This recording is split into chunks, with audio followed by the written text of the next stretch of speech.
우리 역사 속에 흔히 잘못 알려진 역사 속 오해 중에 첫 번째, 사약에 대해서 이야기해 보려고 합니다. 사약은 죽을 사가 아닌 내릴 사로 임금이 하사한 약이라는 뜻입니다. 아니, 내가 죽는 마당에 임금이 주면 먹고 죽을 독약도 아이고 황송합니다 하며 받아야 했을까요? 그에 대한 대답은 매우 그러하다입니다. 조선시대의 사용법에는 흔히 능지처참이라는 이름으로 익숙한 거열형과 목을 매다는 교수형, 목을 자르는 참수형 등이 있었는데, 사체가 훼손될 이 방법들은 모두 신체발부 수지부모를 중히 여겼던 유교조선에서 누구나 피하고 싶었을 형벌이었죠.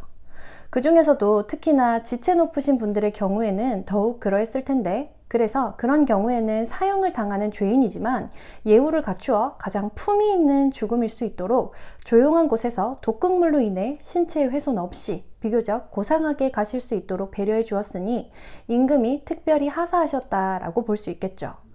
그래서 우리가 사약으로 당하는 사형, 즉 사사당하는 모습을 사극에서 볼 때 장희빈, 패비 윤씨 등의 왕족이나 지체 높은 양반 관료들의 모습이 먼저 떠오르는 이유입니다.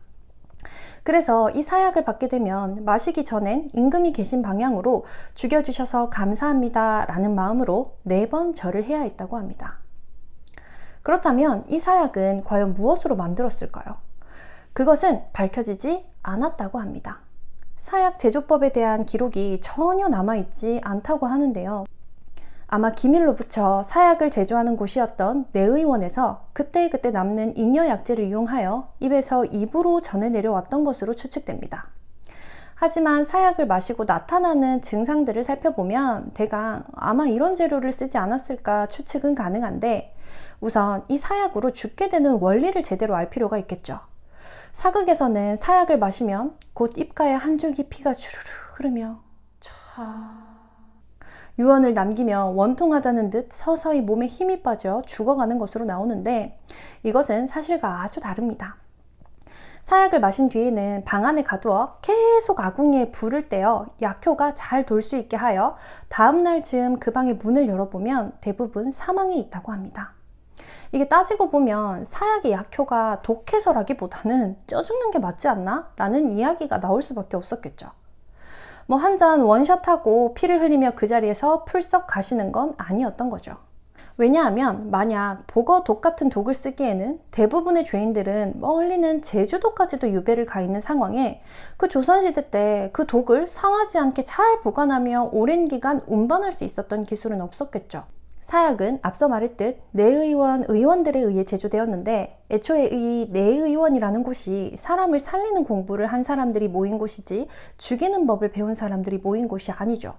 그래서 양을 조절하지 못하게 되면 치명적일 수 있는 부자, 비상 등의 한약재를 써서 사약을 제조했을 거라고 추측하고 있는데, 부자나 비상은 아이러니하게도 사람을 살리는 보약에도 쓰인다는 것이죠. 왜 어릴 때 녹용 같은 거 몸에 좋으라고 어른들이 먹이셨는데 체질에 안 맞는 아이들은 그거 먹고 오히려 아픈 경험들 한 번쯤은 들어본 적이 있으시죠? 자, 그러다 보니 이 사약의 재료들이 하필 내 체질에 딱이네? 죽으려고 마신 약이 내 몸에 약발이 쫙쫙 받아서 나 이제 황천길 가야 하는데 힘이 펄펄 솟네? 하는 사람들도 있지 않았을까요? 있었습니다.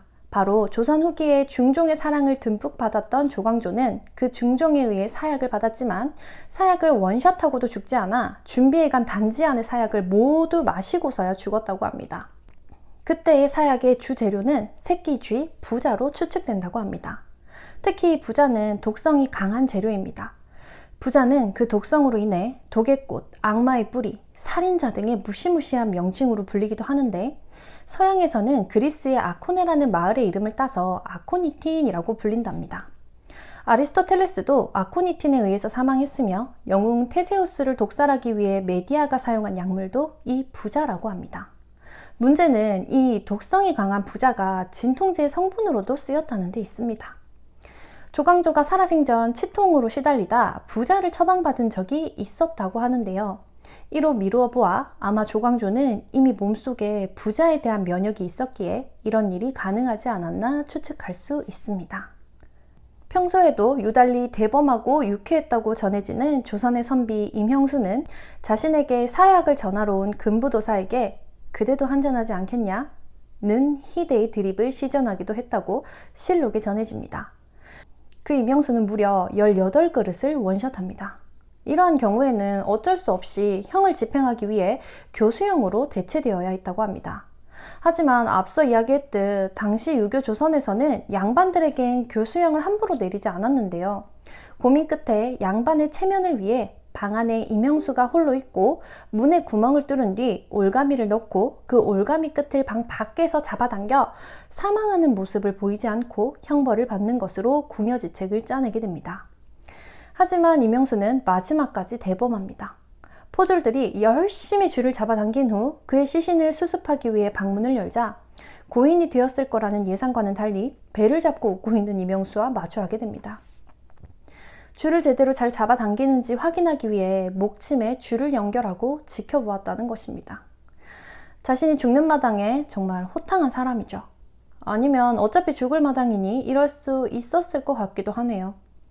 최후의 순간에 어쩌면 그 사람의 가장 꾸밈없는 본 모습을 볼 수 있을 것 같은데요. 이러한 그의 최후가 보여주듯 그가 사망할 훗날까지도 그의 스승이었던 퇴계 이황은 그의 호방함을 오래도록 그리워했다라고 전해집니다. 사약을 마시고도 죽지 않은 사람, 그 마지막은 우암 송시열입니다.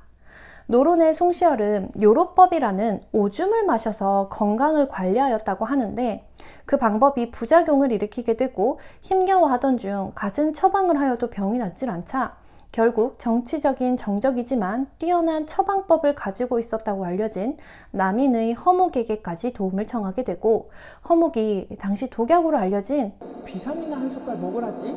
라는 무심하고 무시무시한 처방을 내리자 죽기 살기 정신으로 정말 비상을 먹게 되고 병이 씻은 듯 나았다고 전해집니다.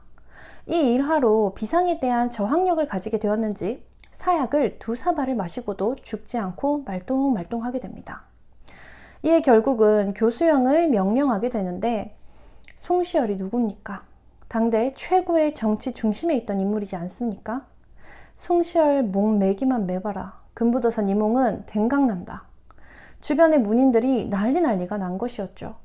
왕의 명을 집행하지 못해서 죽거나 여기서 문인들에게 몰매 맞아 죽거나 하게 생긴 금부도사는 송시열에게 싹싹 빌며 나 좀 살려주시라고 제발 죽어주시라고 부탁을 하게 됩니다.